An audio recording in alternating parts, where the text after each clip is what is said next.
শুভ দুপুর। আজকে এই নিয়ে আমি তিনবার এখানে সূর্যমণি নগরের এই ময়দানে এই কমল কাপ যে টুর্নামেন্ট সেখানে আমি এসেছি। এবারও তার ব্যতিক্রম নয়।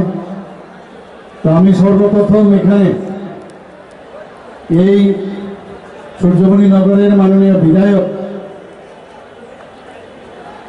ওনাকে আমি ধন্যবাদ দিতে চাই, কারণ ওনার কারণেই এই ধরনের টুর্নামেন্ট এবং ওনার মস্তিষ্কের থেকে এই ধরনের একটা আইডিয়া এসছে।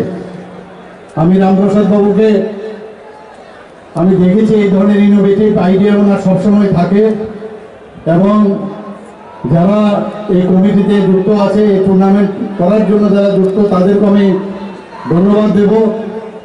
কথা হবে না, খেলা হবে, বেশি ভাষণ এখানে দেওয়া যাবে না। কাজে খেলা আমি বলবো যে এখনই শুরু হোক। সবাইকে ধন্যবাদ।